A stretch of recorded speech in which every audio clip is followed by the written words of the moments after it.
Life has a really funny way of just throwing us into the deep end without a life vest. We wake up every single day and boom, we're immediately hit by this barrage of difficulties. We're dealing with frustrating coworkers, completely unexpected financial burdens, a literal constant stream of global crises, and on top of all that, the totally exhausting pressure to care about what everybody else thinks of us. And honestly, if you don't have a philosophical operating system to deal with all this, life is absolutely going to grind you down. You'll become resentful, you'll chase public approval only to wind up feeling empty, and you'll constantly feel like you're just drifting in a chaotic world. So, welcome to this explainer, where we're actually going to build that operating system together. Okay, let's just dive straight into this. Think about it. When you face true adversity, like a really terrible day at the office or a sudden personal crisis, do you just lose your patience? Or do you let it completely ruin you and actually lose a piece of your soul in the process? We're going to crack open the private diary of Marcus Aurelius, the Roman emperor, to learn exactly how to navigate life's toughest challenges without losing ourselves along the way. By studying his incredible text, Meditations, we've extracted 16 vital lessons, and we've organized them into a highly practical, 4-part operating system for your daily survival. We'll start with how philosophy is medicine. Then we'll move into mastering your own mind, followed by navigating this chaotic world, and finally, completely shifting your perspective. All right, let's kick things off with Section 1. Philosophy is medicine. So Marcus Aurelius gives us this really powerful framework for dealing with adversity, and it starts with the idea that there are actually 2 totally different kinds of plagues in life.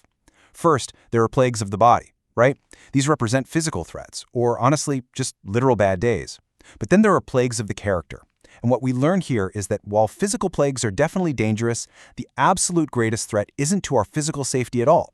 The true threat is letting these external events destroy our mortal integrity.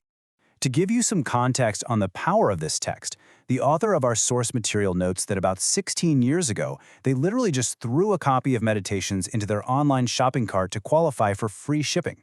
As a 19-year-old kid, they knew absolutely nothing about Stoicism, but it became what they call a quake book. It just shook everything they thought they knew right to its core. Over the last 16 years, the author has become a true Sintero reader, having read this specific translation well over 100 times, and it completely changed their life. And here's why it's so life-changing. This philosophy entirely redefines our understanding of learning itself. Marcus reveals that philosophy is not some strict instructor, and it's definitely not a boring school course you just sleep through. It is vital, practical medicine. It acts as a soothing ointment and a warm lotion, actively designed to help us heal our suffering and deal with the really brutal, sharp edges of daily life. But the quality of your medicine really matters. The author warns that trying to get something for free can sometimes be a really expensive mistake. For instance, trying to read a free public domain translation of this book online can turn a beautiful, lyrical text into something completely dense and unreadable. Books are profound investments in your own mind, and the return on that investment is literally infinite. Moving right along, let's jump into Section 2, Mastering Your Own Mind.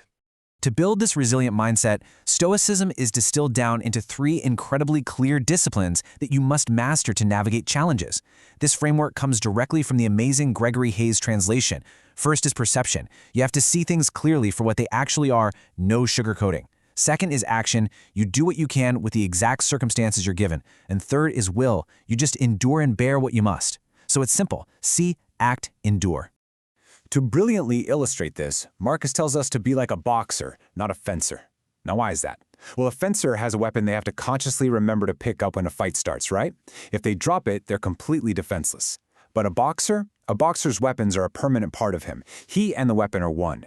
Your knowledge and your wisdom have to be permanently integrated into exactly who you are, ready to go at a moment's notice.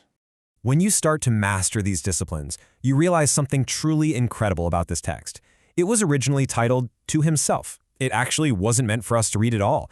This was written by the Emperor of Rome literally just to make himself a better person. And that proves that you absolutely do not need a special title or a quiet monastery to practice this. Whatever job, whatever super stressful situation you're in right this very second, it is the absolute perfect training ground for your character. Let's transition over to Section 3, Navigating the Chaotic World. I want you to pause and think of the absolute most annoying, difficult person you had to deal with this week. They probably drove you completely crazy, right? But what if I told you that being shocked and frustrated by their bad behavior is actually your fault? Marcus has this fantastic, kind of blunt, rhetorical exercise to address this. He simply asks himself, is a world without shameless people possible? Well, the answer is obviously no. Therefore, this deeply annoying person you just ran into is simply one of them. You have to expect them. When you finally accept that shameless people are just an inevitable part of the world, you can stop letting them drive you crazy. Just get over it and move forward. And this same logic applies to how we handle the opinions of others. We all desperately want people to praise our work and cheer us on. But the Emperor of Rome, literally the most powerful man in the world at the time, viewed public praise as nothing more than literal, meaningless noise. He brilliantly called it the clacking of tongues. If you work in the public eye in any capacity, you have to remember this. You absolutely cannot base your self-worth on the clacking of tongues.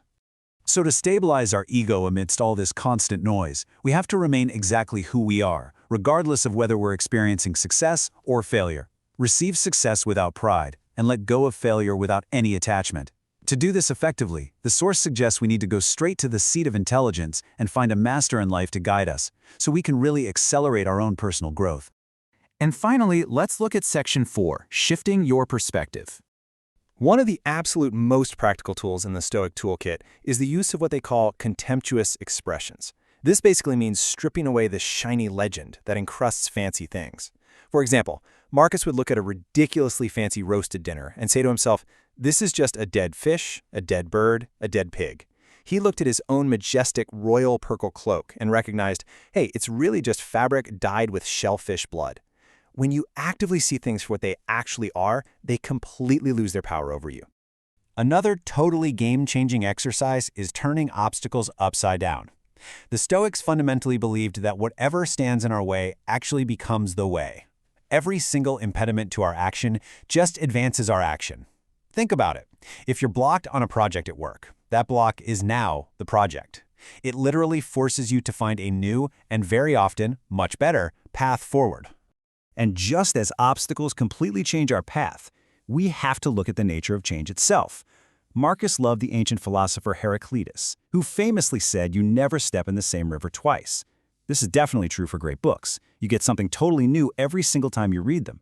But it's also true for reality. Existence flows past us exactly like a river. Things are in constant flux. The past and the future are gaping before us, and we are just this brief, fleeting moment in eternity. This constant state of flux brings us to the ultimate granddaddy perspective shift, memento mori. You could leave life right now. Let that determine what you do and say and think. The author notes that, thinking about your own death daily sounds a little morbid at first, but it's actually incredibly freeing. Remembering that you are mortal, that all of this could literally end today, puts absolutely every petty grievance and fear right into its proper perspective. So, Marcus Aurelius essentially proved that true philosophy isn't about sitting around in a classroom. It's about building a truly unbreakable mind that can withstand absolutely anything life throws at it. So take a hard look at your own life right now.